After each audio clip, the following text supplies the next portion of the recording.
sekarang kok semakin banyak kriminal, semakin banyak pembunuhan. Lah yang dakwah kemana? Ya. Kemudian kita lanjutkan. Sekarang contoh ini. Sekarang dakwah masyarakat dulu ya. Contoh ini bisa dibesarkan nggak? Ini bisa di zoom, panitia. Kita misalnya ini. Kita caranya begini. Ini suatu kota ya. Ini karena simulasi. Yang tadi gambar peta. Karena ini simulasi, tentu saya nggak menyebutkan. Jadi saya ini tidak mewakili lembaga yang membawa hasil peta dakwah mereka, hasil hasil data mereka, tapi saya ini simulasi, jadi saya tidak boleh punya orang saya bawa ke sini ya, karena saya nggak mewakili. Jadi saya ini memberi contoh, saya memberikan gambaran. Sekarang saya ingin peserta yang datang hari ini minimal bisa membuat peta dakwah secara sederhana. Kalau tadi sudah melihat teorinya Bu Wiwi dan melihat bahwa pentingnya kita menggunakan peta dakwah dan kita tuh harus mempunyai sadar peta dakwah ya. Nanti kalau kita semua punya sadar peta dakwah, ini di lingkungan bisa 50 tempat, luar biasa dakwah kita akan kita kerjakan dengan maksimal. Sekarang saya mencoba membantu Bu Wiwi untuk membuat detail peta dakwahnya. Ini seperti ini contohnya. Nah ini kita misalnya ini. Kita kasih gambar bahwa pada satu tempat ya, contoh dakwah masyarakat, kita tahu persis ini nanti berkembang bisa luar biasa. Ini saya cuma contoh ada 3 aja, yaitu agamanya, pendidikannya, dan pekerjaannya. Apakah ini membantu? Sangat membantu. Seperti tadi contoh yang simpel. Di situ orang kerjanya di pasar, ternyata kita menyampaikan dengan bahasa yang sangat ilmiah. Atau sebaliknya, di situ di lingkungan dosen kita menyampaikan penceramah dengan lawaan ya, atau mungkin dengan cerita anak-anak, mungkin nggak akan masuk lah. Ini akan sangat penting. Jadi sehingga kita akan dapat. Jadi setelah kita ini memetakan, kita merencanakan dakwah apa sehingga kita akan memilih dakwah apa yang tepat. Kemudian selanjutnya misalnya ini pekerjaan, pendidikan juga ya. Di situ ternyata tingkatnya banyak yang anak SMA. Kira-kira apa ya? Dakwah itu ada 2, bilisan dan bilhal, dan bahkan sekarang medsos ya. Jadi ini nanti juga perlu dikembangkan adik-adik mahasiswa itu yang sangat kreatif dengan melihat ini. Kami berharap semakin nanti itu akan polarisasinya semakin luas. Jadi peta dakwah ini nanti akan semakin banyak. Tiba-tiba adik-adik mahasiswa mempunyai pemikiran, wah perlu ini Bu yang diteliti. Bagaimana mereka kemampuan medsosnya. Karena mungkin sekarang kalau anak-anak milenial nggak suka lagi diceramai, Zoom aja kadang-kadang sudah malas. Dia lebih senang dengan meme, dengan video dan sebagainya. Nah, sekarang ini kita contoh, jadi udah ada 3 hal ya. Jadi caranya nanti begini, nanti akan mendapat semua materinya. Jadi kalau nanti ini pemirsa ini dakwah di tempat masing-masing harus sudah mulai membuat peta dakwah. Jadi tidak hanya langsung tiap hari, sehingga kita sering mendengar dari dulu sampai sekarang orang itu kok nerangkan tentang sifat Nabi ya, fatonah amanah ya, memang benar kita harus dengar terus, tapi harus mulai kalau itu kita sudah paham. Sampai sekarang bagaimana cara menerapkannya, bagaimana kita menerapkan dengan tantangan yang memang nggak gampang untuk menerapkan amanah. Nah itu harus semakin luas di dalam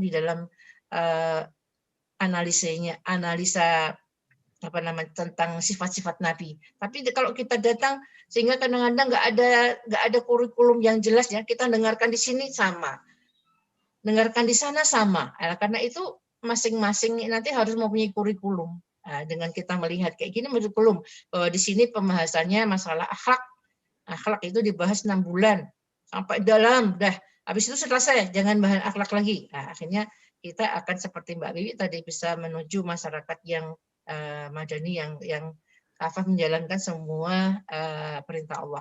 Kemudian lanjut, ini sudah paham ya. Sekarang lanjut Mbak, nomor 1 dari nomor 1. Dari gambar nomor 1 ya. Dalam, habis itu selesai, jangan ya. Lagi. Akhirnya kita akan seperti Mbak Wiwi tadi bisa menuju masyarakat yang madani yang ya. Ini kita contoh peta dakwah masyarakat lagi ya. Ya, nomor 1 bawahnya. Lanjut, next. Ya, ini contoh, ini langsung gini kalau organisasi sekarang.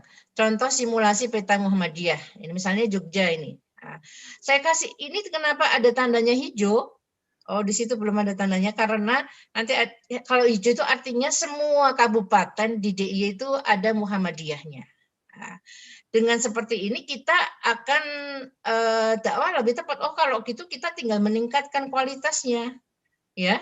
Kemudian nanti kemudian kita bandingkan antara dakwah Muhammadiyah yang satu dengan yang lain, kemudian kita selalu sinergikan. Jadi ini tandanya kalau misalnya ada yang ada provinsi atau kabupaten yang belum ada Muhammadiyah sama sekali, insya Allah nggak ada. Itu merah ya. Paling tidak kita yang nggak ada itu mungkin ranting. Tapi kalau pimpinan daerah Muhammadiyah, insya Allah seluruh, mungkin NTT ya mungkin satu paling 1, 2. Ya, kemudian lanjut Mbak. Ya, lanjut. Ini Muhammad dipaham ya. Kemudian sekarang kita semakin detail lagi. Kalau tadi kabupaten, sekarang kecamatan. Ini yang paling gampang Jogja. Nanti Anda bisa membuat peta organisasi di masing-masing daerahnya. Nah, ini seperti ini. Saya di Jogja itu semua kecamatan insya Allah ada Muhammadiyahnya ya. Nah, nanti kalau memang ternyata nggak ada, nanti saya bisa dikasih masukan. Kalau nggak ada, selanjutnya lagi lanjut. Ini yang kota ya, ini per kecamatan ya. Nah, sekarang kita semakin mengecil dengan peta yang semakin jadi saya ini semacam dengan peta dakwah itu membreakdownkan. Setelah kita membuat peta dakwah, kita nanti mau pekerjaan apa toh? Dakwah itu adalah di breakdownkan. Jadi sekarang ini adalah ini contoh peta pengajian pimpinan ranting. Artinya kalau pimpinan ranting berarti di situ ada rantingnya. Kalau merah ya, kalau merah itu berarti itu belum ada pengajiannya. Ya. Atau kalau nanti membuat yang satu tadi contoh pimpinan ranting, contoh peta Muhammadiyah ranting bisa juga. Merah berarti nggak ada rantingnya. Kalau ini pengajian, jadi kita lihat dulu nanti pengajian itu sudah ada belum. Dengan adanya peta seperti ini, nanti kalau lagi pas muktamar akan disampaikan di muktamar itu akan kelihatan mana yang sudah ada pengajian, mana yang belum. Sehingga yang belum akan, aduh malu saya nanti mau muktamar kalau nanti masih merah saya malu. Sekarang dengan ada peta ini kita akan masing-masing akan punya strategi. Bagaimana caranya memakmurkan di tempat yang sudah ada pengajiannya, tentu beda dengan yang belum ada. Kemudian yang kuning itu adalah proses. Sudah ada proses bahwa di situ akan ada pengajian. Kalau misalnya peta Muhammadiyah ada proses bahwa akan didirikan ranting. Dengan seperti ini akan mendorong yang lain untuk, waduh semangat aku, malu aku kok di sini masa ada merah, belum ada pengajiannya, belum ada Muhammadiyahnya, akan semakin mendorong yang lain, wilayah yang lain untuk semangat, untuk semakin nanti harus hijau semuanya, gitu. Semakin ini ternyata masih ada yang kosong, seperti itu kegunaannya. Antara lain itu kegunaan minimal ya. Jadi ini sekarang pokoknya kerjakan dulu petanya. Nanti memang ilmunya ini baru belum nggak bisa disampaikan dalam waktu 45 menit ya. Ini yang penting pulang dari sini sudah bisa membuat peta. Gitu ya Bu Wiwi? Ya. Ya, lanjut. Lanjut Mbak Uli, Mbak siapa ini operator? Lanjut ya. Sekarang tadi nih peta dakwah adalah lokasi tadi sudah ya. Kemudian pengajian ba'da Jumat ini setelah kita tadi menyampaikan masalah Muhammadiyah dan dakwah masyarakat secara umum. Jadi yang saya ulangi lagi, yang peta dakwah yang masyarakat tadi perlu dikembangkan. Itu tadi baru 2, harusnya mungkin ada 20 keadaan yang di masyarakat, yang nggak hanya pekerjaan. Kalau pekerjaan sama pendidikan itu simpel. Sekarang tidak hanya itu ya. Misalnya hobi itu akan membuat kita dengan hobi memancing misalnya. Nah, itu kita perlu sekali dakwah lewat memancing tadi. Hobi dengan hobinya misalnya usaha online, hobinya internet lah, kita akan membuat dakwah yang berhubungan dengan masalah internet. Sekarang kita lanjutkan. Misalnya ini sekarang pengajian pada Jumat. Misalnya ini contoh misalnya kita membuat di Ubul Harjo, ini simulasi, kita akan membuat pengajian pada Jumat ya. Kemudian jumlah peserta, durasi ya, kemudian tema. Nah, di sini kalau yang dicontoh itu di sini adalah pengajian desa di kecamatan, sama aja ya. Kemudian di sini ini salah satunya itu adalah apa namanya?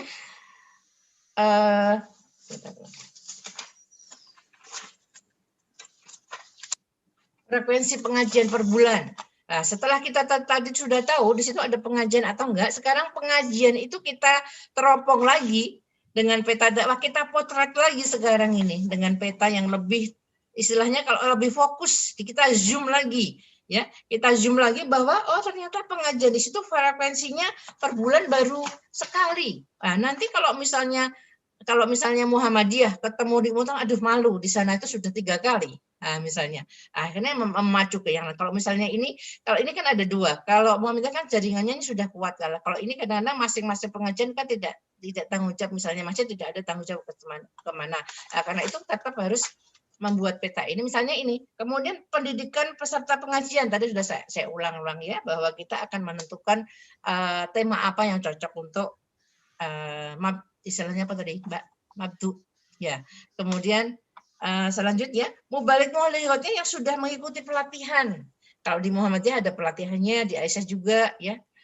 Kemudian kalau mungkin di organisasi, di masjid mungkin juga ada lembaga-lembaga yang mengadakan pelatihan, misalnya pelatihan komputer, pelatihan pidato. Lah itu akan tahu dengan kita melihat, oh ternyata memang mubalik kita itu masih kurang pelatihan, belum bisa, dia asal mau pidato ya cari bahan mendadak langsung menyampaikan. Ya, akhirnya ya nggak akan kita mendapatkan yang maksimal. Suatu hasil yang maksimal apabila lingkungan itu didakwahi dengan cara yang sistematik dan terukur, bisa terukur. Memang di situ ada tafsir, misalnya tafsir ya urut, ya. Mau ya misalnya secara dari Al-Fatihah sampai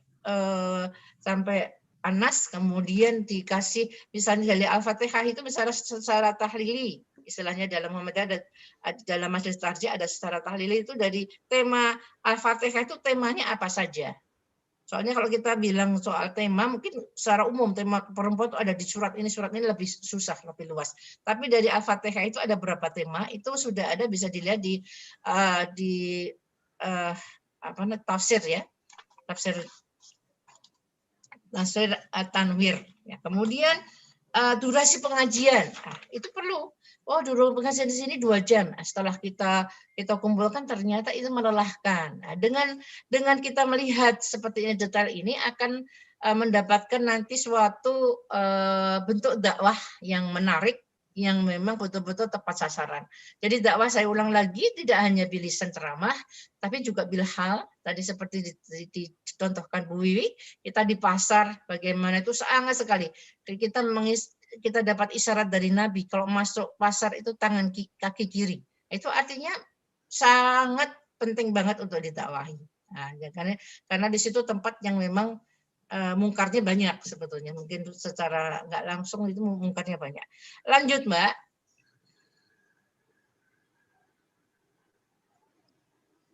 Ya, sekarang ini penyusunan dakwah masyarakat dan organisasi di tengah masa konflik, misalnya dakwah sholat Jumat.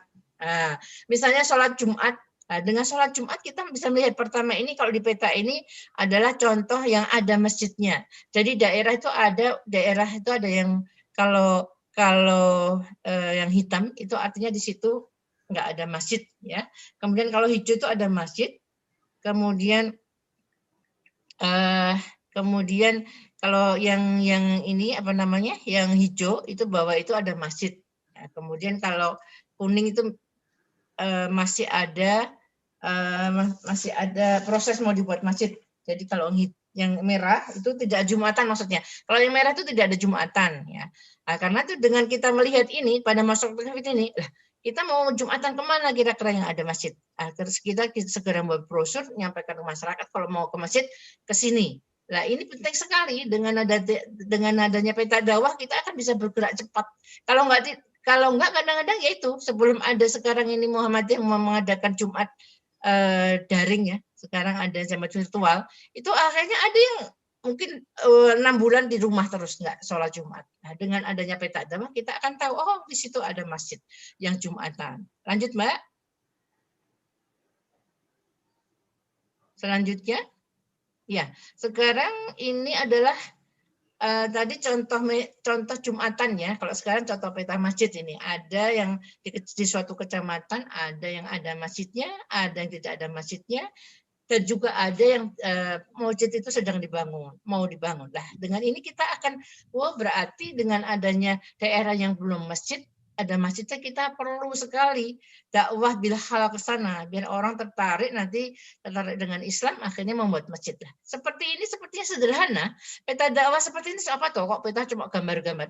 Akan berbicara banyak. Kalau nanti sudah dibuat narasi dan dianalisa dengan benar, apalagi kalau sudah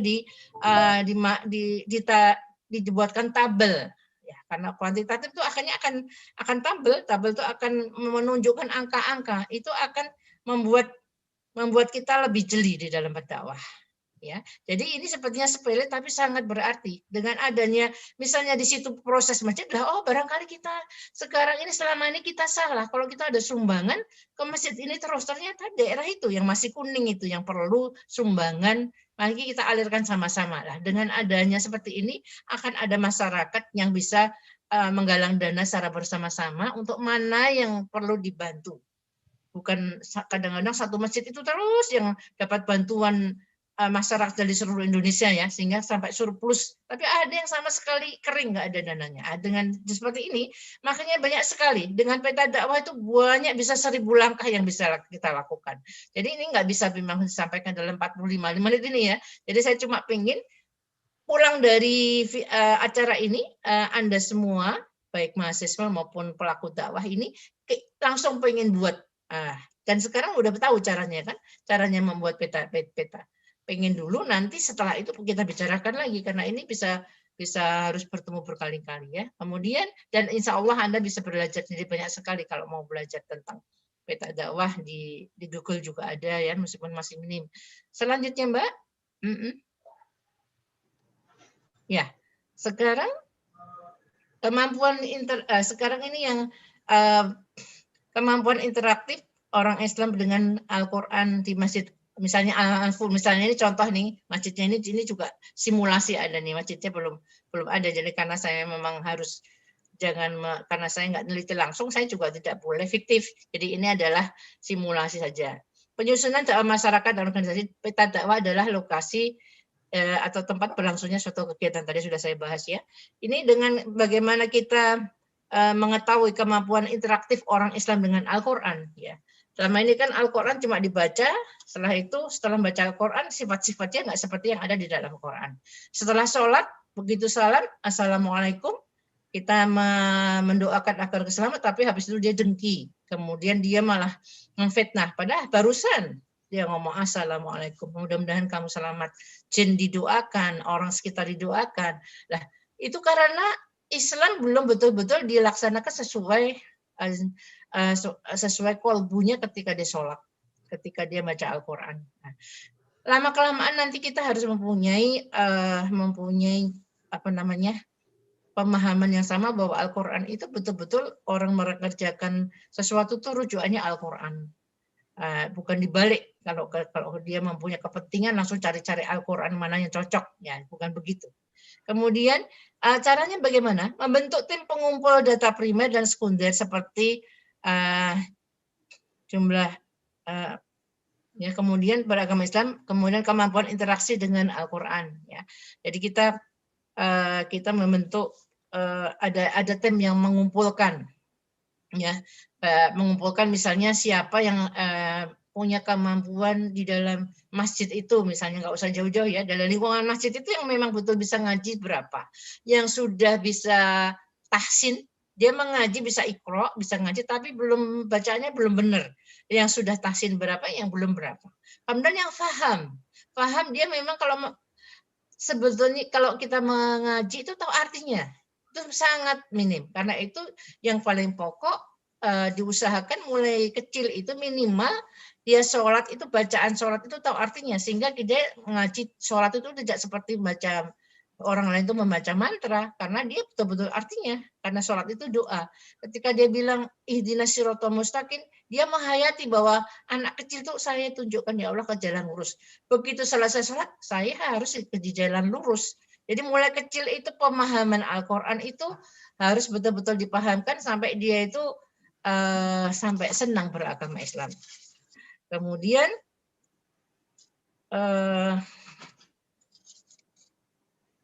mungkin panitia dilihat ya kalau saya udah waktunya udah mau habis. Kemudian menyusun data dalam kategori melakukan pengumpulan data melalui wawancara. Jadi kalau data kualitatif tadi bagaimana pemikiran orang antara satu dengan yang lain sesama pakai jilbab, itu mungkin pemikiran dia tentang masalah perempuan bekerja itu akan beda. Nah itu perlu diwawancarai ya. Nanti bisa ada pemahaman yang sama yang sesuai dengan Al-Quran, bukan sesuai yang dengan penceramah. Kemudian menyusun data dalam kategori kemampuan interaktifnya serta disusun jadi dengan distribusi. Jadi setelah kita tahu peta dakwah, kita susun nanti ada tabel-tabelnya yang sederhana nanti akan ada. Lanjut Mbak, yang ada angkanya mana ya kemarin? Terus. Lanjut. Sekarang misalnya ini tadi sebelumnya tadi.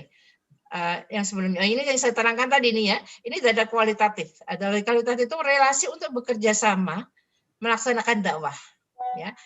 Bagaimana dia mempunyai relasi untuk kerjasama itu adalah itu perlu di kemampuan dia untuk relasi bekerja sama itu adalah harus didalami secara sungguh, itu kualitatif, nggak bisa dilihat dengan kuantitatif. Kemudian SDM dan tugas-tugasnya. Seperti tadi, kalau dakwah di dalam organisasi itu tinggal mengarah SDM dan tugas-tugasnya, bagaimana dia bisa menjalankan sebagai penceramah ya. Karena kalau dakwah di organisasi itu sudah jelas programnya, sudah jelas kamarnya, majelis-majelisnya sudah jelas. Dia tinggal meningkatkan kualitas, baik kualitas yang peserta dakwah yang mendengarkan audien atau mubaliknya. Kemudian sarana dan prasarana organisasi. Nah, ini perlu ditingkatkan dengan dilihat betul-betul secara kualitatif. Lanjut. Yang ini ada angkanya ya, mana ya? Oh ini. Nanti yang contoh peta dakwah masyarakat tadi ya, nanti yang ini ini yang kemudian tadi Mbak, yang tadi Mbak barusan ya. Yang barusan ini, yang ya ini ya. Ini tolong dilihat bahwa ini nanti Anda harus membuat kayak gini, sudah ada ini membuat seperti ini nanti bisa punya semua ya. Itu akan ada angkanya. Setelah ada angka baru bisa dibuat seperti Bu Wiwi tadi, diarsir ya, seperti kue berapa persen itu setelah sudah muncul di peta dakwah. Oh, agamanya berapa orang ya di desa itu. Oh, yang Islam ternyata ada 2 juta misalnya. Nah, nanti akan sekarang tahun depan berkurang lah, berarti kita harus mempunyai strategi dakwah apa lagi. Jadi ini akan luar biasa dengan kita melihat ini, kita akan membuat cakrawala kita berpikir lebih luas di dalam berdakwah. Oh, ternyata kita selama ini salah. Kita merasa tenang bahwa masyarakat di sini Islamnya kuat, Islamnya bertambah, ternyata di sini akan kelihatan. Wah, ternyata kita berkurang banyak. Ini nanti ada angkanya ini ya. Ini maaf, ini dilihat itu di layar.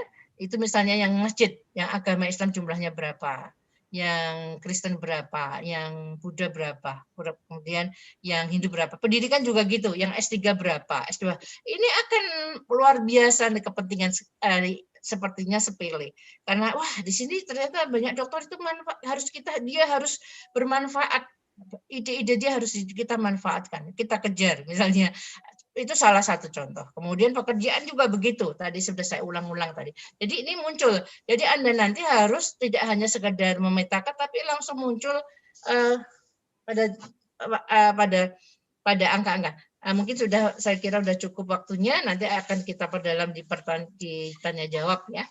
Jadi nanti kalau belum puas, dan saya harap belum puas ya, nanti bisa tanya lewat WA ke saya, dan mudah-mudahan kita bertemu di lain kesempatan. Kita membahas lebih detail lagi bagaimana kita strategi dan taktik setelah kita melihat peta ini, kemudian kita breakdown-kan langkahnya seperti apa yang konkret, yang spektakuler kalau perlu ya, dan juga mungkin baik yang makro maupun mikro, kita akan mempunyai sehingga kesatuan langkah. Jangan sampai misalnya masjid yang satu sama persis. Nah, dalam satu misalnya contoh-contoh dengan adanya peta kayak gini seperti ini, itu bisa bersinergi. Oh, kalau masjid sini sudah mengadakan tafsir, sini yang hadis. Nah, akhirnya semua bisa rata, bisa mendapatkan ilmu yang banyak. Saya kira itu salah satu fungsi peta dawah yang mungkin kecil ya, yang sepertinya kecil tetapi ternyata luar biasa manfaatnya. Kurang lebih minta maaf, saya tutup dulu. Assalamualaikum warahmatullahi wabarakatuh. Waalaikumsalam. Waalaikumsalam warahmatullahi wabarakatuh.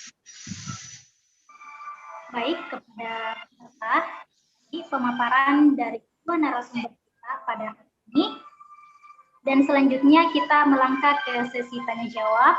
Namun sebelum itu aturannya ketika ada yang ingin mengajukan pertanyaannya maka bisa raise hand kemudian langsung bersuara. Jadi kami membuka pertanyaan dua penanya tercepat. Itu dulu yang pertama. Kalau nanti ada waktu baru dibuka lagi. Tapi yang selanjutnya ini kami terima dua pertanyaan dulu untuk kita lanjutkan diskusi kepada narasumber. Baik, silakan para peserta yang ingin mengajukan pertanyaannya atau ingin ada yang mau didiskusikan kepada narasumber. Itu ada yang raise itu. Ya, silakan. Alfi NTB, silahkan namanya dan pertanyaannya lewat suara. Terima kasih. Terima kasih. Assalamualaikum warahmatullahi wabarakatuh. Waalaikumsalam warahmatullahi wabarakatuh. Terima kasih kepada dua narasumber yang sangat luar biasa, Bu Wiwi dan Bu Rufaidah. Selamat berjumpa lagi, Bu Rufaidah. Materi yang sangat luar biasa. Saya sepertinya apa yang disampaikan Bu Rufaidah itu kepingin langsung buat, Bu. Tapi saya harus kepingin memulai dari lingkup yang sangat kecil, yaitu masyarakat NAPI, ya, WBP, Warga Binaan Pemasyarakatan atau Lapas. Ingin sekali dari situ, sebab selama ini tanpa peta dakwah yang dalam lingkungan kecil, kami berjalan begitu seperti adanya gitu.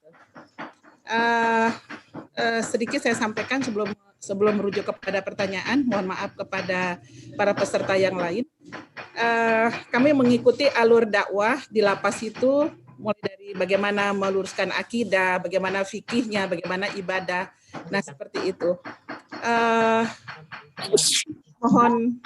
Mohon arahan gitu.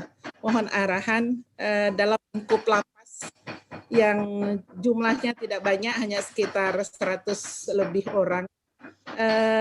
Dari mana dulu apa yang harus saya lakukan? Ingat ini sudah berjalan sekitar 11 tahun.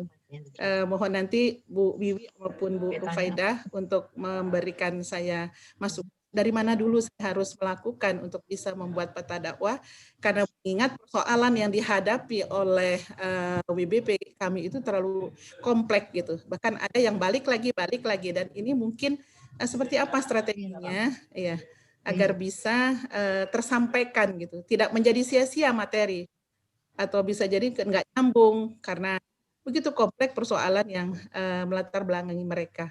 Itu saja mungkin biar yang lain bisa mendapat kesempatan. Terima kasih sebelumnya Bu Wiwi, Bu Rufaidah. Assalamualaikum warahmatullahi wabarakatuh. Waalaikumsalam warahmatullahi wabarakatuh. Ya, baik Bunda, bagaimana? Ya. Langsung saya jawab. Gimana panitia manut Mbak Uli saya? Oke, ya. Saya mencoba menjawab Bu Alfi. Ya, perlu saya sampaikan ke audien ini bahwa Bu Alfi ini, pemirsa ini luar biasa. Beliau dengan aisyahnya beliau menekuni dakwah di NAPI sudah 11 tahun kalau nggak salah ya. Sudah 11 tahun sejak tahun 2011 ya. 11 tahun ya. Bu, sebenarnya beliau sudah banyak yang beliau kerjakan ya. Dan beliau memang dipercaya dengan MOU, dia dipercaya MOU dengan dari pusat ya, kemudian diberikan ke bawah, dia dipercaya untuk membina spiritual. Kalau di lapas itu kan banyak yang menangani, ada menangani skillnya, kemudian menangani bagaimana dia nanti bisa setelah keluar itu bisa tahu dengan skillnya itu bekerja apa. Kalau Bu Alfi ini prioritas adalah spiritual. Kemarin saya sempat juga sampaikan waktu kita ketemu di webinar ke Bu Alfi bahwa kita harus paham bahwa kita ketemu Napi ini ada dalam kondisi orang yang punya permasalahannya kompleks sekali, permasalahan dengan dirinya, permasalahan dengan keluarganya, dan bagaimana dia bersosialisasi dengan orang itu sudah beda banget.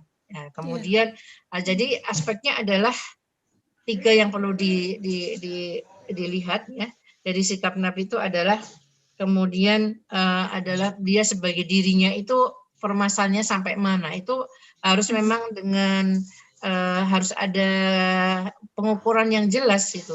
Kalau tes kepribadian tapi yang sederhana aja, misalnya dia kejujurannya sampai mana, itu harus ada Bu Alfi.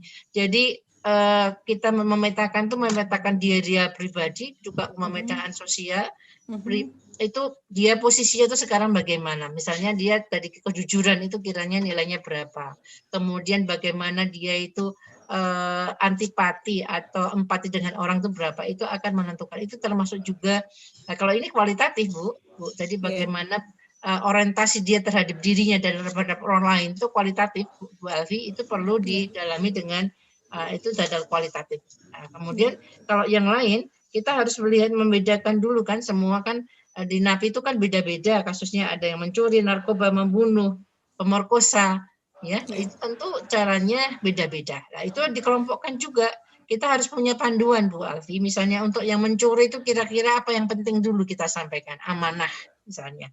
Kalau narkoba itu bagaimana, bahwa dia itu adalah habis masa depannya. Nah, itu misalnya dari aspek mental. Jadi kita mempunyai senjata yang ampuh kalau kita sudah mengklasifikasi audien kita, kira-kira apa yang perlu. Nah, kemudian sikap Napi itu nanti akan kita melihat, kita evaluasi setelah kita dakwah. Bu Alfi kemarin sudah menyampaikan, apakah dia itu berubah atau berubah sikap menjadi baik, atau tetap, atau malah tambah memburuk. Nah, berarti kita berhasil. Jadi ada 3 langkah. Pertama kita memetakan secara yang kualitatif ya, jumlahnya ini berapa sekarang yang mencuri, berapa membunuh berapa. Kemudian membunuh ini juga membunuh berat, yang mencuri berat itu berapa, itu kuantitatif. Kemudian kuantitatifnya tadi kita gali bagaimana dia orientasi dia ternyata dia meskipun habis merkos, misalnya habis membunuh, dia nggak merasa menyesal. Nah, itu harus kita tulis sendiri. Jadi masing-masing ini harus, setelah kita punya meta itu masing-masing Napi itu harus punya buku, apalagi tidak banyak buku tentang dia sendiri, itu kita menilai. Kemudian karena ini kan sifatnya spiritual, ini bisa dakwah secara pribadi sekali kan, apalagi sehingga kadang-kadang jangan hanya sering ngaji tadarus, tapi juga sambil kita amati, kita ajak dialog ya. Kemudian selanjutnya adalah tadi evaluasi. Setelah kita dakwah itu kita evaluasinya itu tentu diukur. Pakai ada alatnya, evaluasi itu sendiri sudah ada. Nanti kita harus mempunyai alat yang memang lebih jelas. Nanti kapan-kapan kita nyambung dengan Bu Alfi lagi, mungkin secara pribadi, alat evaluasi yang tepat itu apa. Saya kira gitu Bu Alfi. Terima kasih Bu Rufaidah. Terima kasih. Ibu Alfi udah mungkin banyak nanti ada. Ya nanti yang lain dulu. Nanti kita perlu seriuskan lagi, insya Allah. Terima kasih Bu. Terima kasih banyak. Terima kasih moderator. Saya kembalikan ke moderator. Ya baik. Ya baik Bunda. Baik, sebelum ke penanya selanjutnya, Pak, ini sudah masuk ya. Silahkan ke penanya yang kedua. Silahkan Mas Akbar.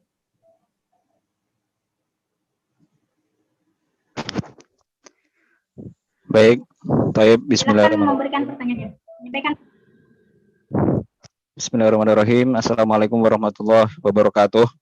Waalaikumsalam warahmatullahi Waalaikumsalam wabarakatuh. warahmatullahi Terima wabarakatuh. kasih kepada moderator yang sudah memberikan waktu pada kami untuk bertanya. Pada kesempatan kali ini, saya ingin bertanya kepada Ibu Wiwi Lela Mukromin. Karena saya sungguh penasaran dengan Ibu Lela Mukromin ini. Saya kebetulan di Madiun Raya, di Karsiden Madiun, saya sebagai Ketua Koordinator Forum Silaturahim Lembaga Dakwah Kampus. Dan di sini kami bertemu banyak sekali, mulai dari background, mulai dari latar belakang dari dakwah kampus yang berbeda-beda, corak, dan lain sebagainya. Yang ingin saya tanyakan adalah di saat masa pandemi seperti ini, kita otomatis ditekan oleh krisis ekonomi, krisis sosial, dan lain sebagainya. Bagaimana di era pandemi seperti ini, dakwah kita ini masih tetap berjalan meskipun dengan situasi yang sangat minim seperti ini. Apakah dengan adanya pandemi seperti ini kita menjadi orang yang kreatif atau tidak? Kan bagaimana caranya biar bisa lebih berkembang sehingga kegiatan dakwah kita itu tidak itu aja, tidak hanya online, daring, dan sebagainya, karena itu ketika kita temui di lapangan banyak dari kader-kader dakwah kampus yang sangat jenuh dengan kegiatan seperti ini. Tapi ketika kita ingin ajak keluar, kita selalu ditekan oleh kegiatan sosial yang sebagainya yang diperintahkan oleh pemerintah. Nah, itu mungkin itu saja pertanyaan dari saya. Terima kasih. Wassalamualaikum warahmatullahi wabarakatuh. Saya silakan kepada Iya. menjawab. Iya. Terima kasih pertanyaannya Ahi Hamas Akbar dari Unida Gontor ini ya. Menarik sekali pertanyaannya, menghilangkan kejenuhan dalam berdakwah. Ya, saya kira dalam situasi pandemi seperti sekarang ini tidak hanya para penggiat dakwah, siapapun juga mengalami kejenuhan ya. Meskipun kita bisa berjumpa lewat online, tapi kita ada satu titik kejenuhan itu ada gitu. Karena kita biasanya leluasa bisa mendatangi mad'u, bisa bercengkerama secara langsung. Kita juga bisa secara leluasa mengadakan kegiatan-kegiatan yang secara tidak langsung kadang berbentuk kerumunan gitu ya. Tapi karena ada prokes gitu, akhirnya semua apa yang sudah biasa kita lakukan itu menjadi dibatasi gitu ya. Namun kita tidak boleh berkecil hati gitu ya. Jadi kalau tadi bagaimana caranya supaya para penggiat dakwah khususnya dakwah kampus ini tetap bersemangat gitu ya, meskipun dibatasi oleh situasi yang seperti saat ini gitu ya. Ya, jadi kalau menurut saya gitu ya, ada satu kegiatan dakwah yang cukup menarik meskipun sifatnya virtual. Kita melakukannya dengan jalan-jalan. Jadi itu kita kalau akad pagi itu ada pengajian di Pondok Indah itu, di situ ada jalan-jalan ke luar negeri. Jadi dakwahnya itu kita sambil jalan-jalan. Jadi mereka yang misalnya di daerah tertentu memberikan laporan bagaimana situasi mad'u yang ada di sana gitu. Situasi dakwahnya di sana bagaimana, situasi pandemi, kemudian situasi jamaah kita gitu ya yang ada di daerah itu, kemudian di situ apa yang menarik. Mungkin itu format begitu bisa menjadi penyegaran gitu ya. Jadi kalau mungkin misalnya materi yang seperti ini, tatap muka seperti ini, mungkin mereka akan jenuh juga. Tapi kalau kemudian ciri milenial ini kan selalu harus mendapatkan yang baru gitu. Sesuatu yang baru itu akan menarik bagi dia. Nah, buatlah kegiatan-kegiatan yang baru bagi milenial, tapi juga tetap dijaga itu yang namanya prokes gitu ya. Jadi tetap bagaimana kita bisa mendapatkan materinya. Misalnya kayak tadi seperti Ibu Alfi dari NTB itu melakukan pembinaan ke NAPI. Ayo bawa saja itu. Para lembaga dakwah itu sekarang melakukan dakwah ke daerah binaan NAPI misalnya. Mungkin itu akan lebih menarik. Mereka akan tertantang. Oh, ternyata orang yang punya masalah itu tidak hanya kita. Kita ini mungkin masalahnya hanya persoalan BT gitu ya.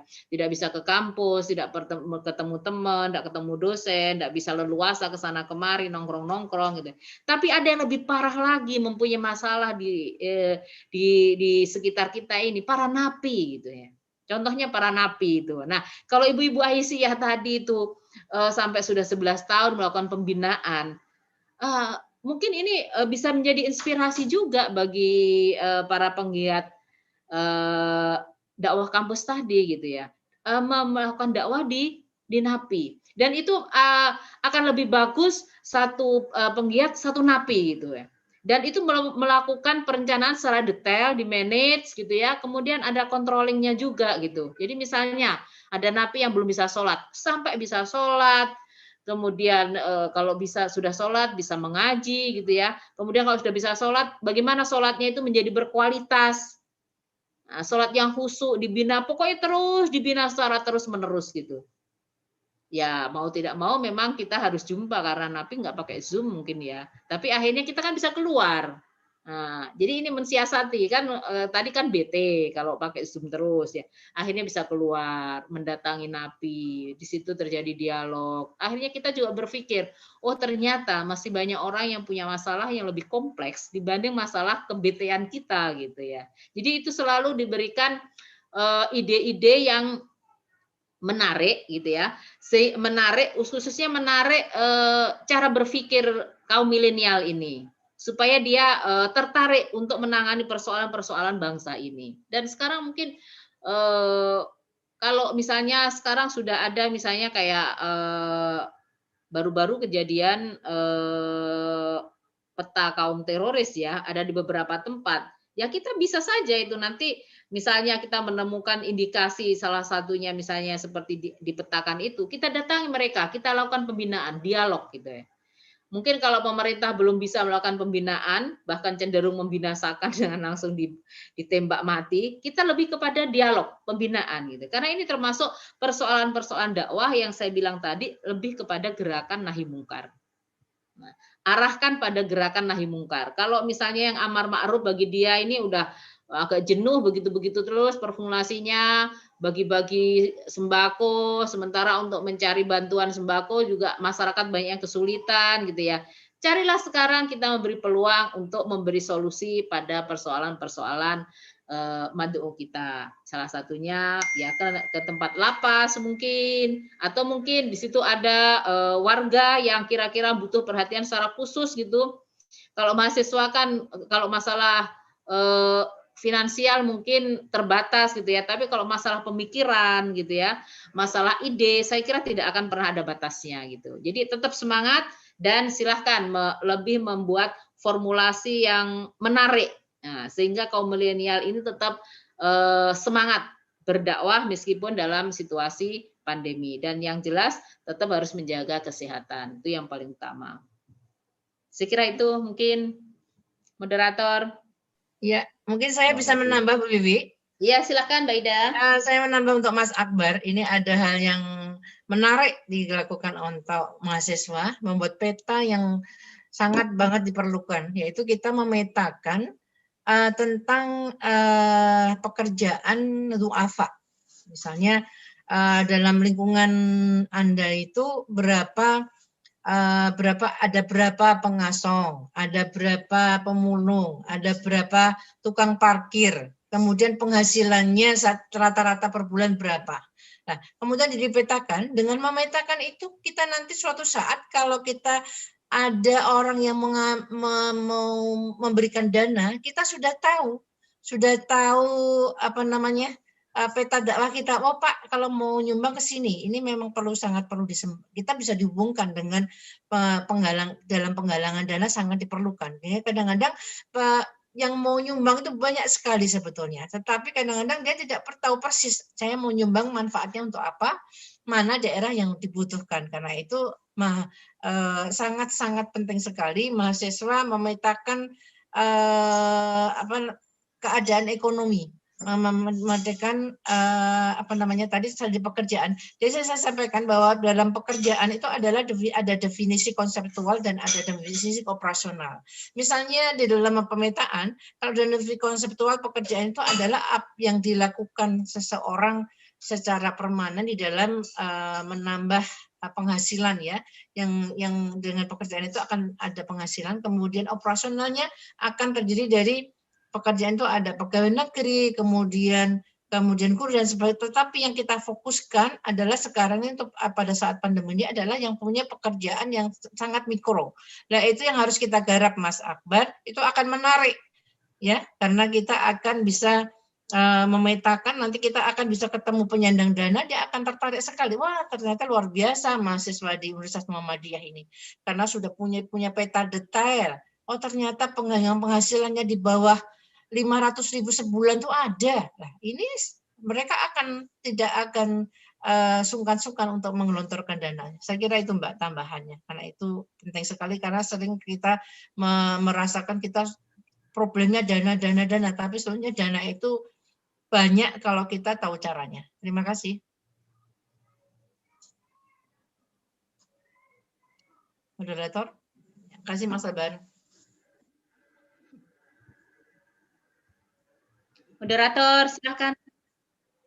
Uli, ini rumahnya Uli itu sedang kebanjiran, Mbak Ida. Oh iya. Jadi di Goa ini lagi hujan deras, terus dia kebanjiran, tapi dia sudah ngungsi pagi ini. Iya Bunda, sudah masuk tadi, sempat terlempar keluar Bunda. Iya, masuk lagi. Silahkan, masih ada itu yang raise hand, Sarif Hidayatullah. Ada satu waktu, silahkan. Baik, terima kasih. Terima kasih Mbak Uli atas kesempatan yang diberikan. Yang kami hormati, terima kasih atas ilmu yang disampaikan, baik dari Bu Wiwi maupun Bu Rufaidah. Saya Syarif dari Muhammadiyah Kota Batu, Jawa Timur. Malang. Malang, ya. Batu. Malang. Malang sendiri, Batu sendiri. Iya. Yang jelas dingin di sana. Yang jelas dingin. Baik. Yang kita ketahui bahwa peta dakwah ini walaupun hanya sarana, tapi sangat penting sekali. Penting untuk menentukan metode dakwahnya, penting untuk mengukur sejauh mana keberhasilan dakwah itu. Namun saya seringkali bertanya, ini peta dakwah ini ilmunya ranahnya apa ya? Epistemologinya itu dari ilmu apa? Apakah statistik ataukah ilmu dakwah itu sendiri atau gabungan dari itu? Sehingga kalau ada akar ilmunya, berarti kan ada teori-teorinya, ada gambarannya secara umum. Nah, ini yang belum saya temukan, sehingga peta dakwah bisa bentuk apapun, baik grafik yang ditampilkan oleh Bu Dokter tadi, maupun hal-hal yang lain. Karena itu ada peta yang bersifat parsial, hanya untuk kebutuhan dakwah yang sifatnya mikro, atau bisa jadi peta dakwah yang bersifat sangat global. Seperti PP Aisyah mestinya punya peta dakwah yang bersifat global, sehingga bisa menentukan metode dakwahnya seperti apa, kemudian mengukur keberhasilan dakwahnya seperti apa.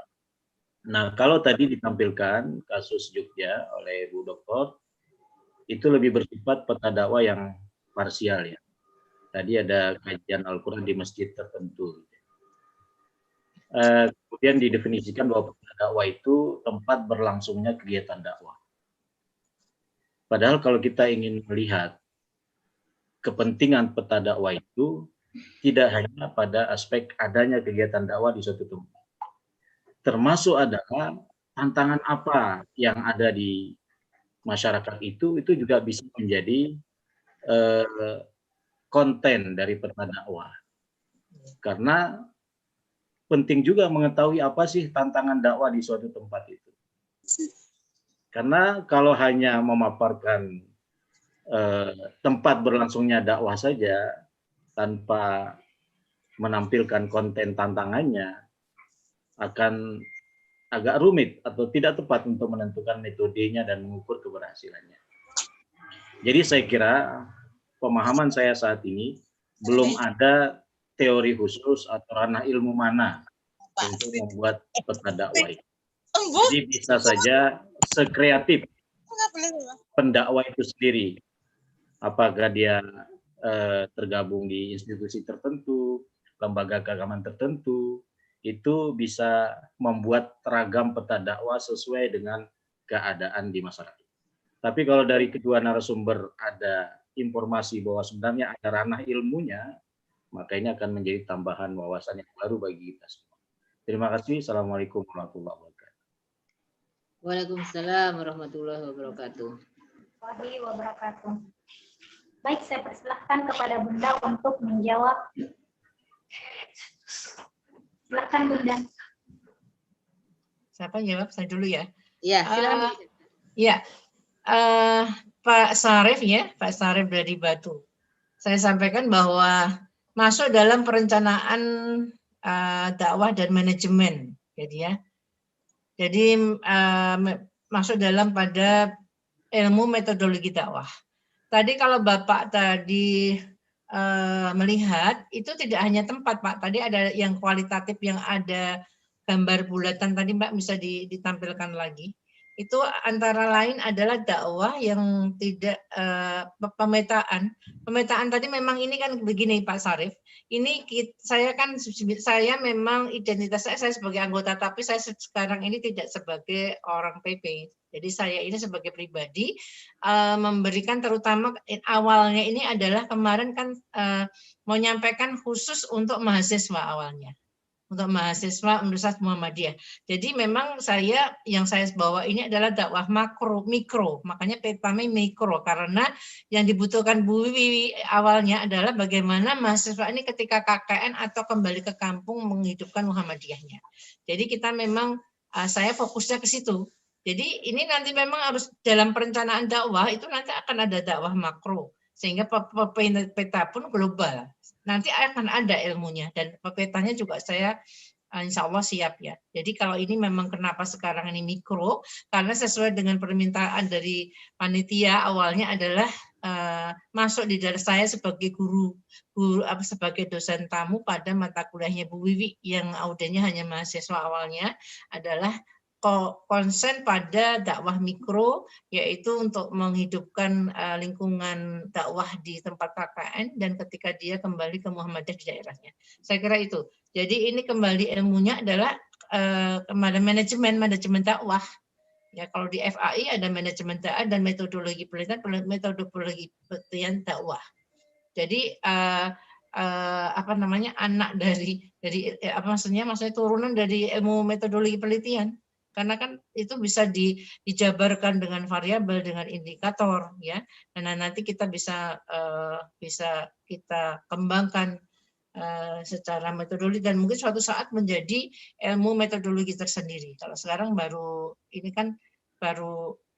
sebetulnya kan awalnya ini kan inovasi ini tahun 2000 sudah lama, tahun Pak Wate itu kan sudah lama, tetapi sempat vakum nggak ada yang mengembangkan sehingga seperti ini kita dari nol lagi. Nah, tapi sebetulnya peta itu lengkap, mikro makro ada juga. Saya kira itu jawaban saya. Terima kasih. Ya. Terima kasih Bunda. Uli, saya mungkin nambahkan ya. Terima kasih sekali. Ini tanggapan dari Ustadz Sarif Hidayatullah. Saya kira beliau bertanya seperti itu karena beliau sangat intens, sangat sangat peduli dengan peta dakwah ini, betapa pentingnya peta dakwah ini, sehingga memang apabila didukung dengan perangkat keilmuan, ya, rumpun keilmuan, mungkin akan lebih mudah juga untuk dikembangkan. Saya sepakat seperti yang disampaikan Ibu Dr. Rufaidah tadi, bahwasanya ini lebih kepada turunan dari penelitian ya, karena memang kita pada saat mau membuat pemetaan dakwah ini ujung tombaknya adalah survei. kita memang harus melakukan survei lapangan. Kita tidak bisa membuat pemetaan ini asal potret aja gitu ya, asal diterawang saja begitu nggak bisa gitu ya. Jadi memang kita harus survei ke lapangan. Itu ada modul yang disusun oleh kebetulan kakanda saya juga, Nawari Ismail, yang beliau juga dosen di UMY ya. Beliau menyusun modul dakwah. Jadi di situ ada tahap persiapannya, bagaimana mempersiapkan para surveyor gitu ya. Kemudian tahap di lapangan, terjun ke lapangan, kita memang melakukan survei ke lapangan gitu ya, membawa angket, kemudian juga kita menambahkan dengan wawancara, menambahkan dengan segala macam data. Kemudian setelah itu kita akan mengolah data tersebut dan kemudian kita akan presentasikan kepada para stakeholder gitu ya. Kalau kemudian nanti seperti Aisyah tadi ada mikro dan makro, itu karena mungkin sudah menerapkan ini gitu ya, sudah menerapkan ini tahapan-tahapan dalam survei tadi. Tapi saya juga punya pemikiran karena begitu sangat pentingnya ini peta dakwah, karena seperti halnya kita ini mau perang, kalau ada peta dakwah berarti kita diberi senjata gitu. Nah, dengan senjata itulah kemudian kita tadi Pak Sarip menyampaikan akan ditentukan bagaimana metodenya, kemudian kira-kira senjata yang paling tepat yang apa akan kita lakukan. Kemudian kira-kira materi yang tepat apa, memakai media apa gitu ya. Setelah kita mendapatkan data tadi, makanya perlu ada suatu bank data. Nah, untuk membuat bank data, kalau ada bank yang bersifatnya uang, kita sekarang harus ada bank data ini. Jadi ini memang harus ada lembaga yang kalau dalam apa istilahnya, pemikiran saya ke depan itu harus ada memang yang intens membuat lembaga khusus untuk membuat pemetaan dakwah ini gitu ya. Apakah itu dibiayai oleh pemerintah misalnya dengan depaknya itu litbang dan seterusnya itu, kemudian di bawahnya litbang gitu, ataukah mungkin ada ormas-ormas yang mungkin memang mempunyai kemampuan untuk melakukan pemetaan ini. Dan ini digarap secara serius. Karena kita tidak hanya membuat perencanaan dengan peta dakwah itu tadi, tapi kita juga akan memberikan evaluasi. Apakah dakwahnya tadi sudah tepat, saya katakan tepat guna gitu ya, atau tepat sasaran gitu. Jadi harapannya memang dakwah ini peta dakwah ini dikelola secara profesional gitu ya.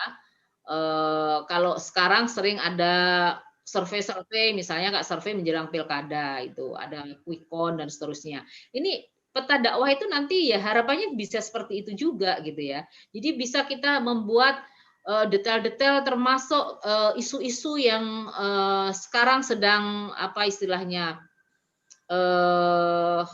bergelanyut di masyarakat, itu isu apa misalnya sekarang yang sangat diresahkan itu tentang isu-isu intoleran dan radikalisme gitu ya, variabel-variabelnya apa gitu. Itu kan seringnya itu memberikan kesimpulan tanpa mendukung dengan variabel yang ilmiah gitu ya, asal saja gitu ya, asal yang berpenampilan seperti ini diberikan diberi kesimpulan oh dia pasti seperti ini gitu ya, atau misalnya ini dia teroris lah, dia ISIS lah, atau dia dikatakan radikal lah dan seterusnya gitu.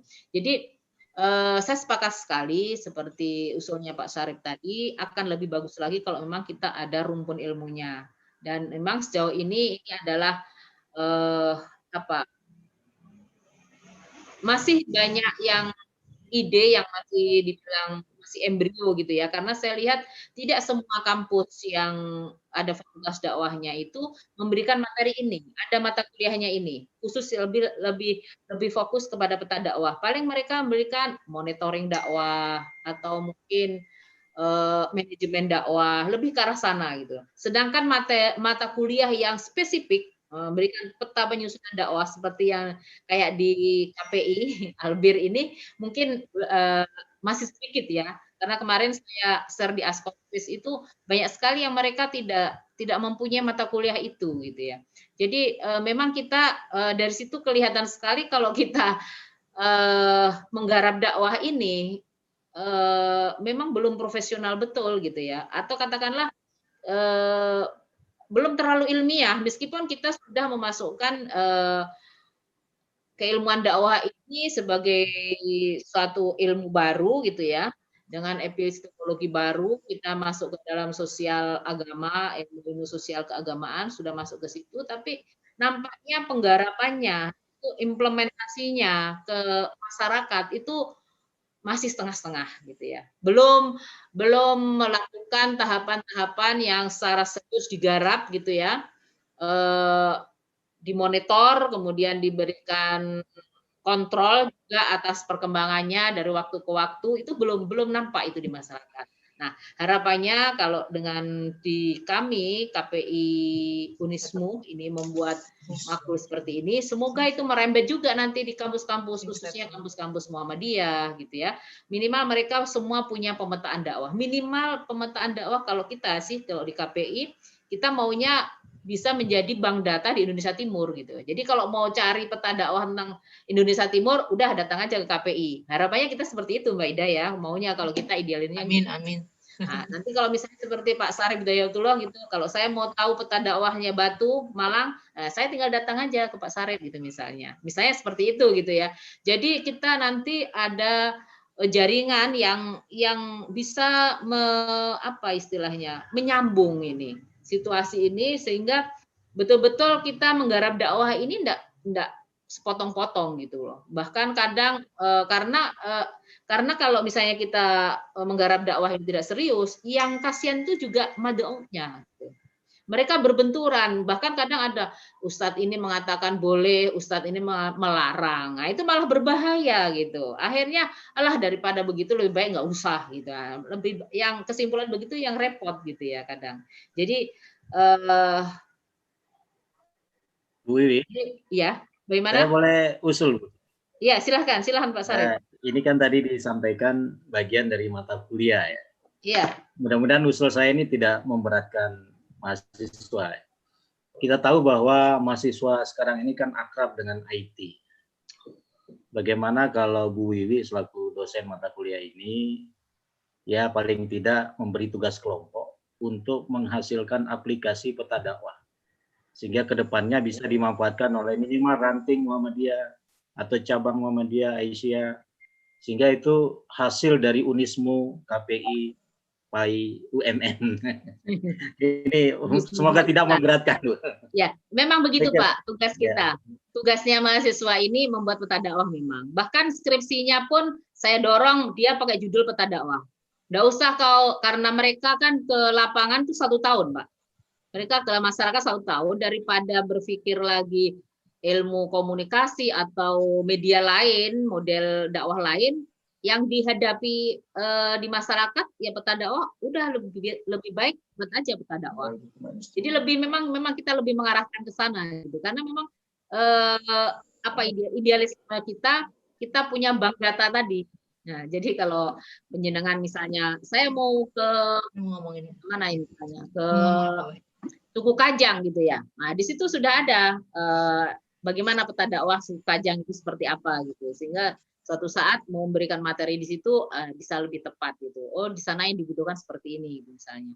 Jadi kita memang mendorong mahasiswa bahkan untuk kalau yang mata kuliah begini memang tugas masing-masing dia membuat pemetaan dakwah minimal di RT-nya dia gitu ya. Jadi itu dalam bentuk aplikasi ya? Dalam bentuk aplikasi yang baik atau belum, kalau untuk aplikasinya belum. Jadi minimal dia ya saya harapannya kalau enggak bisa makalah PPT gitu. Cuma kalau misalnya itu nanti ada yang menarik kita bisa angkat jadi jurnal gitu secara bertahap bisa ditampilkan di jurnal kampus kita gitu ya, An-Nasihah itu. Jadi peta dakwah itu nanti akhirnya bisa diakses oleh pihak-pihak lain seperti itu. Memang belum aplikasi Pak, tapi misalnya kita bawa ke jurnal nanti kan bisa diekspos untuk beberapa pihak yang ingin membutuhkan seperti itu. Ya. Terima kasih Bu Wiwi dan terima kasih Pak Sarif sudah bergabung ya.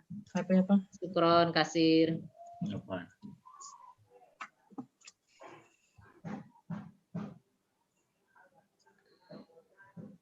Moderator, mana ini moderator?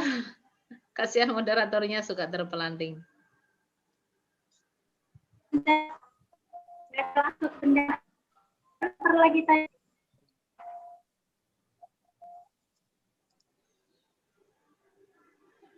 Halo Bunda. Ya, mungkin sudah cukup waktu sudah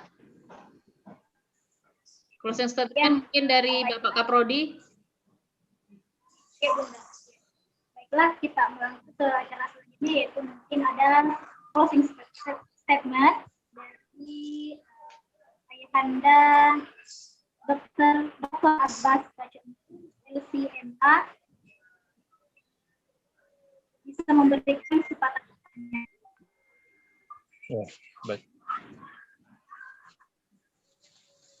Ya, dengar suara ya, bismillah. Assalamualaikum. Assalamualaikum warahmatullahi wabarakatuh. Waalaikumsalam. Waalaikumsalam warahmatullahi wabarakatuh. Alhamdulillah wa kafa wa salamun ala Rasulillah wa ala alihi wa ashabihi wa man wala. Yang pertama-tama kami sampaikan mohon maaf yang setinggi-tingginya karena di awal tidak bisa dan sempat membuka dan memberikan pengantar ya di awal ini karena terkait kami di Makassar ini lagi hujan keras, kemudian lagi rumah sedikit bermasalah, jadi ada perbaikan dalam perjalanan.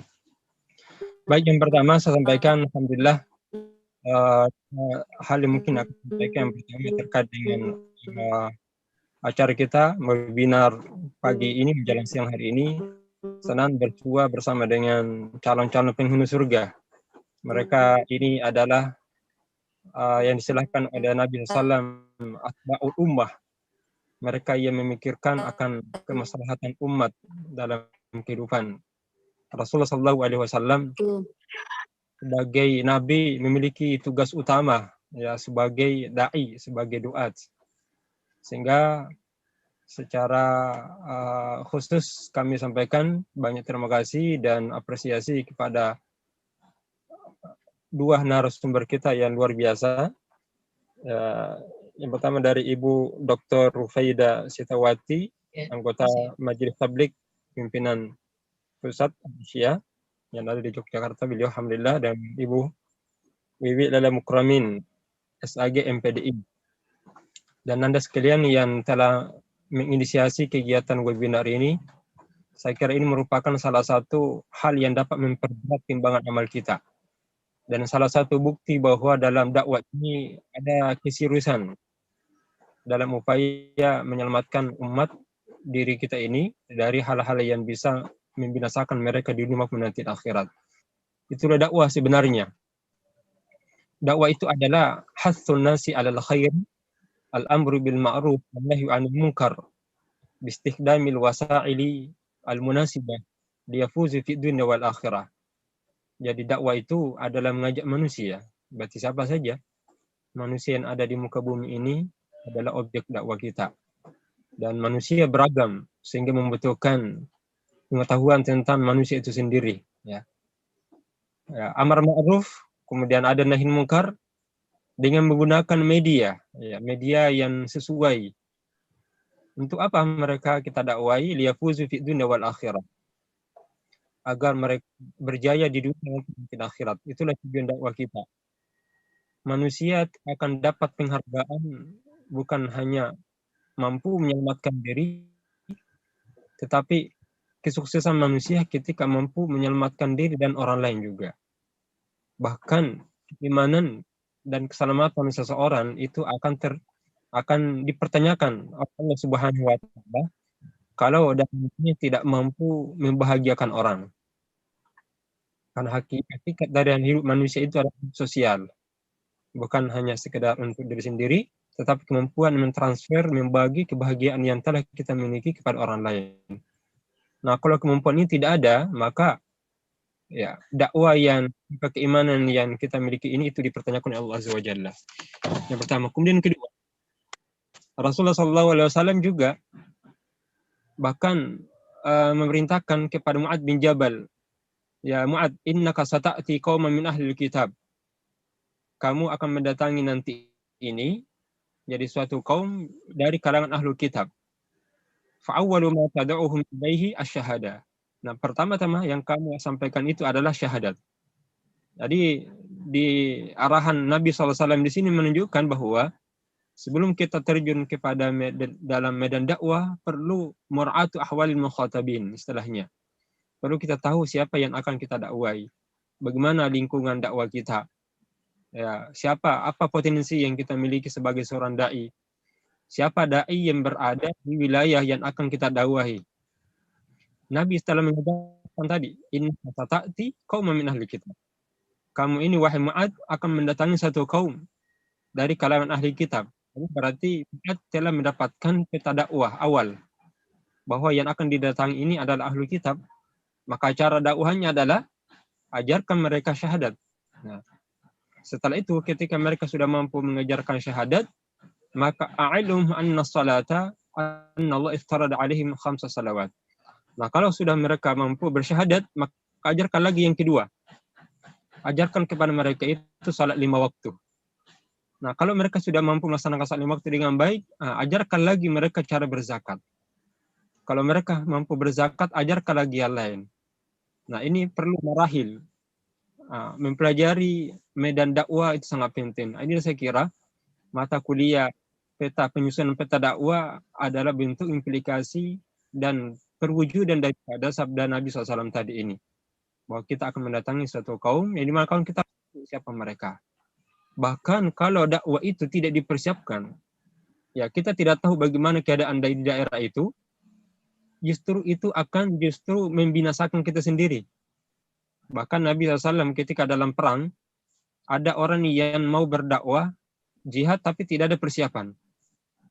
Nabi SAW tidak ditegur untuk tidak mengizinkan mereka. Allah Subhanahu wa taala berfirman, "Fa'ir raja'akallahu ila ta'ifatin minhum yasta'dzunuka lil khuruj." Ketika kamu kembali kepada mereka dan kamu dapati ada orang yang mau izin untuk ikut berperang dengan kamu, katakan kepada mereka, "Lan takhruju ma'i abada." Kamu ini yang sudah punya persiapan, jangan keluar bersama dengan kami. Walan tuqatilu aduwa, kamu tidak bisa melawan musuh. Kamu duduk saja bersama orang-orang yang duduk.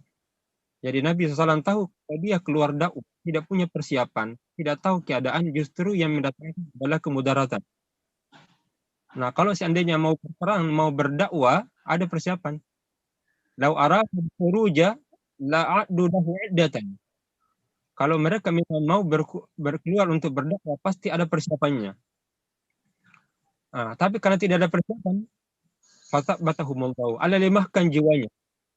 Jadi orang yang tidak ada persiapan dalam dakwah, dilemahkan oleh Allah tangannya, dilemahkan oleh Allah kakinya, karena tidak ada kekuatan, tidak ada cita-cita yang baik.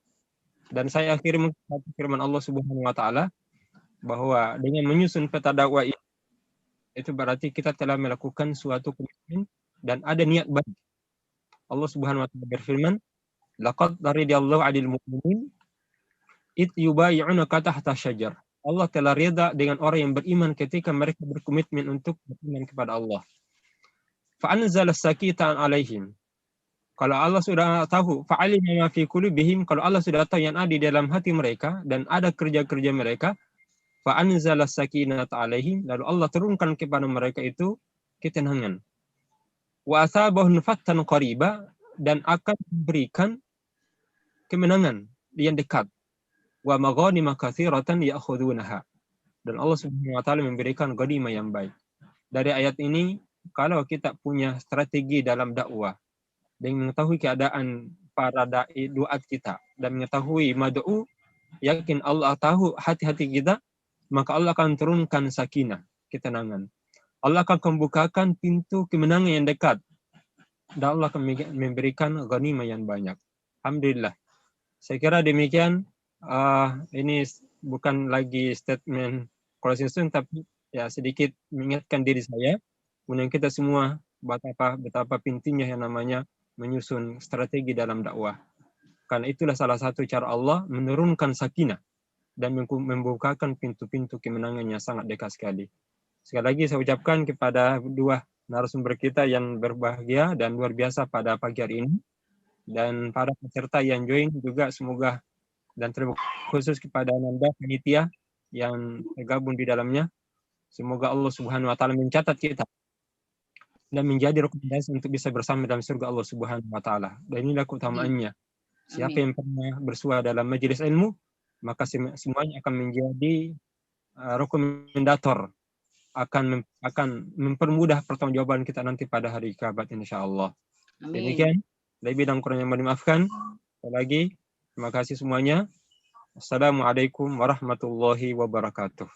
Waalaikumsalam. Waalaikumsalam warahmatullahi wabarakatuh. Waalaikumsalam. Closing statement dari pertama, kemudian yang kedua Bunda Rufidah. Silahkan Bunda, mungkin sekitar 3-4 menit.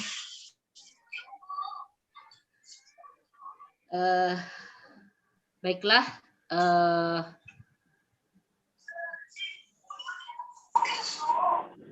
Dakwah memang perlu perencanaan. Dakwah harus bisa ditampilkan menjadi suatu pembiasaan untuk mengajak seseorang dari situasi yang tidak baik menjadi situasi yang lebih baik. Jangan menunggu mempunyai kemampuan yang berlebih baru kita berdakwah, tapi dalam situasi apapun yang kita punya, marilah semua kita dedikasikan untuk kebaikan dan kemaslahatan umat, baik di dunia ini maupun di masa yang akan datang. Saya mohon maaf apabila dalam penyampaian tadi banyak hal yang salah.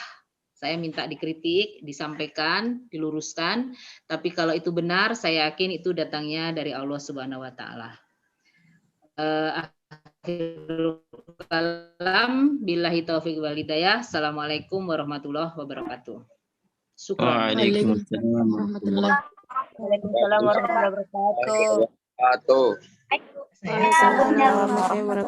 wabarakatuh. Baik, sekarang closing statement dari saya. Setelah pemirsa memahami peta dakwah adalah bagian yang terpenting, termasuk yang penting dalam kegiatan dakwah, tapi adalah masih banyak bagian-bagian yang lain. Harus segera mempelajari metodologi penelitian dakwah supaya lebih komprehensif. Dan perlu dilanjutkan dengan kajian perencanaan dakwah.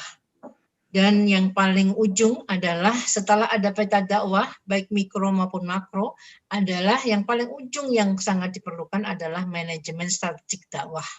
Nah, kebetulan saya dosen ilmu manajemen, soalnya kuncinya pada manajemen strategik. Jadi setelah data peta dakwah itu terkumpul semuanya, nanti kuncinya bagaimana dakwah itu bisa dirasakan masyarakat adalah harus dikelola secara strategik, ya, manajemen strategik dakwah. Jadi ujungnya harus ke sana. Saya kira itu aja yang bisa saya sampaikan.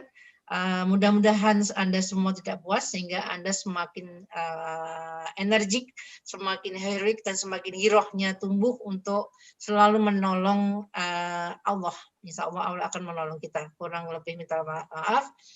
Wabillahi taufiq wal hidayah wal afu minkum. Assalamualaikum warahmatullahi wabarakatuh. Waalaikumsalam warahmatullahi wabarakatuh.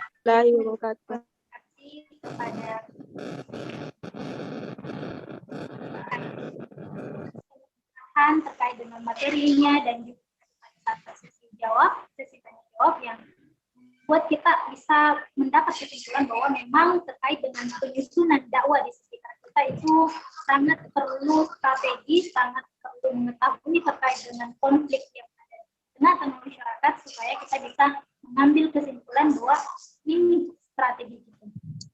Baik, itu pada webinar kali ini, dan selanjutnya pembacaan doa oleh Saudari Andriani. Kepadanya kami persilahkan.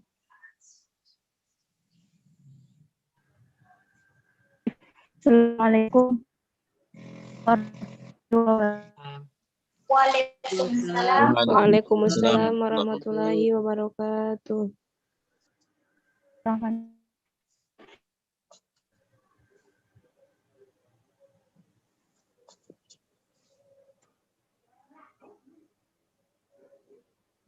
Halo, Ukti Andriani. Mungkin lagi memang kalau di Makassar sendiri memang cuacanya sangat. Halo, Andriani bagaimana?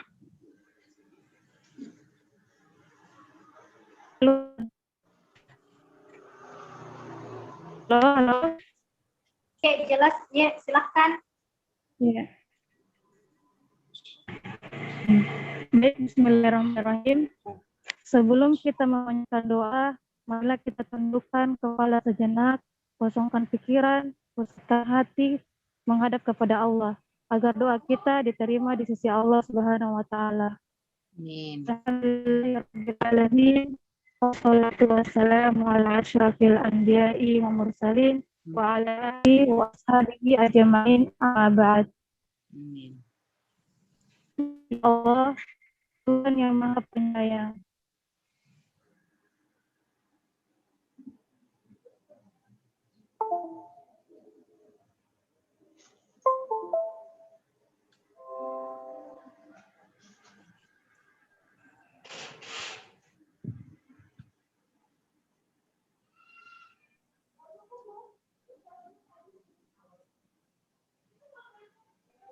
Sayang jalan dengan lancar, walaupun menguras waktu, tenaga, dan pikiran. Dan hari ini ya Allah, kami berkumpul walaupun dalam forum Zoom di tempat yang Engkau berkahi. Kami memanjatkan puji syukur kepadamu, sekaligus menutup kegiatan kami. Ya Allah, berkahilah segala aktivitas kami selama dalam mengikuti rangkaian acara kami. Dan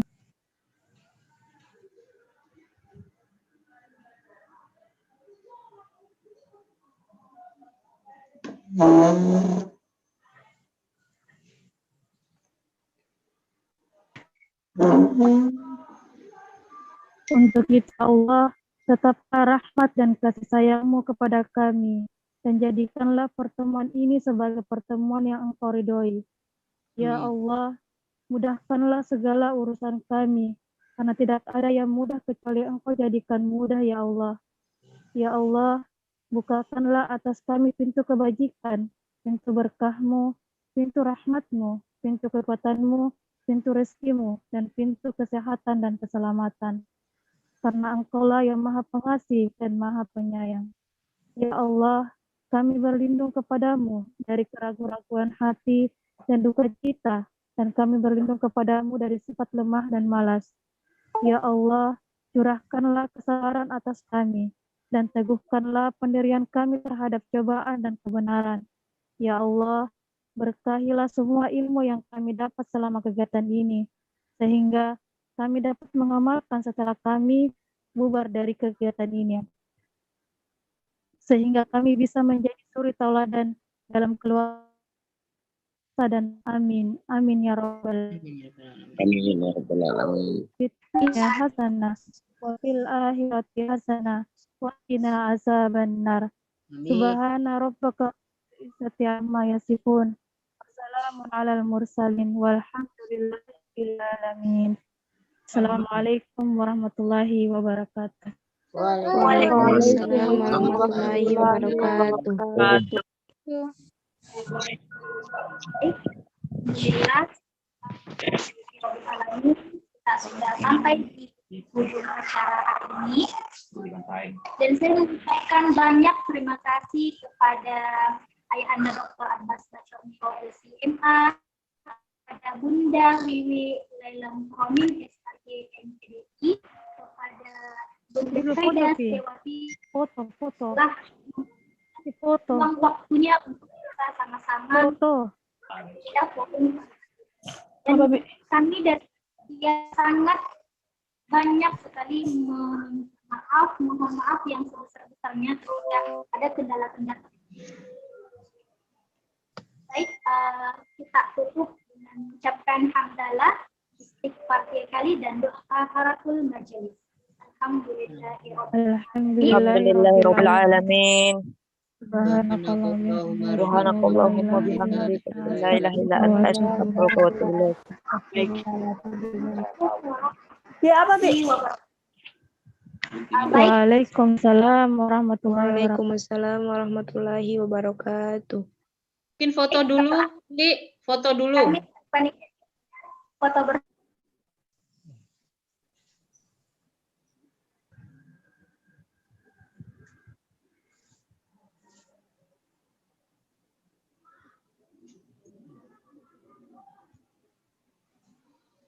Bisa foto dulu? Ya baik, teman-teman semuanya silahkan mengaktifkan kameranya. Signalku Bunda tidak bisa. Yang bisa Iya saja. Bunda, bisa saja. Silahkan operator mengambil gambar.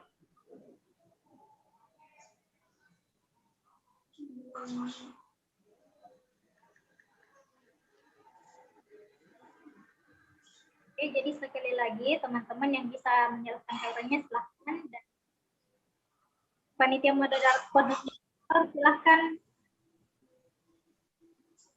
kasih apa-apa kalau sudah selesai.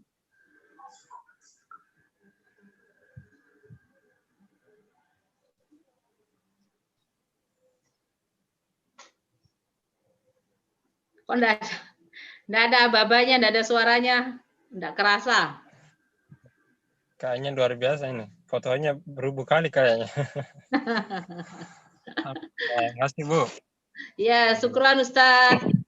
Syukran Ustaz. Tadi banyak. Terima kasih Mbak Ida. Ya, sama-sama Ustaz, Mbak Wiwi. Ya, sampai jumpa lagi Mbak Ida. Ya. Terima kasih Bu Rufaida. Alhamdulillah. Ya. Live ya, saya live ya. Assalamualaikum warahmatullahi wabarakatuh.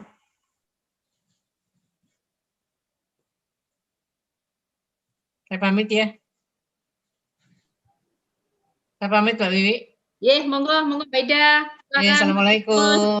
Ya. Waalaikumsalam warahmatullahi wabarakatuh. Syukran wa jazakumullah khair ya Ustadz wa Ustazah. Nah, itu Sukma tadi suaranya bagus itu tadi.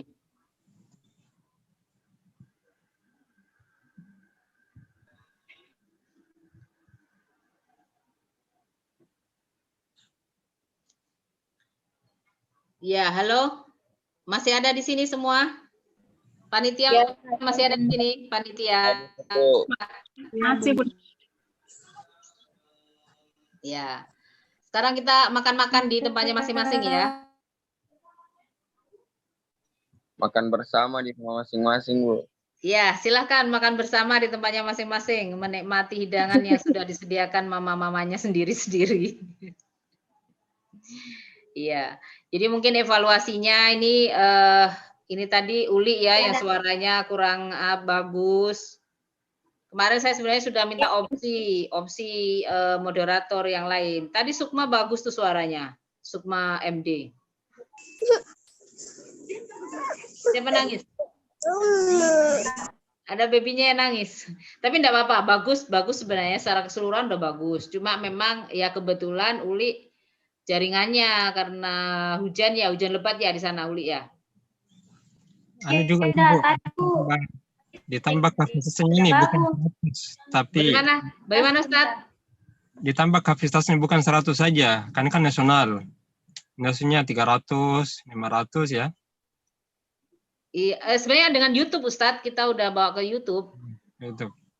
Iya. Cuma agak terlambat YouTube-nya juga tadi. Padahal kemarin sudah dicoba juga. Mungkin karena faktor jaringan juga Ustadz. Iya. Ini saya kira terbatas. Ternyata banyak masuk. Banyak. Ya, sempat berapa tadi peserta tertinggi? 100 berapa tadi? 100. Hanya kan nggak bisa masuk karena... Iya. Banyak yang tidak bisa masuk. Mungkin juga dikonfirmasi ke Prodi, kita bisa siapkan itu bisa sampai kerjasama mungkin 300 lah. Aswar bisa siapkan itu kalau Idara bisa siapkan. Oh iya. Oh begitu Ustadz ya. Nanti bisa dengan Idaro aja ya. Maksudnya Prodi bisa kan? panitianya datang aja di kampus begitu ya, supaya rencana ini antropologi dakwah Ustadz yang kita mau webinarkan lagi. Ya. Mungkin kalau enggak bulan puasa, habis puasa kali ya, dilihat situasinya panitia. Ini intinya panitianya nanti bergantian, semua harus mencoba jadi panitia ini. Ya. Dan ini kan bisa semua karena mengambil dari luar, jadi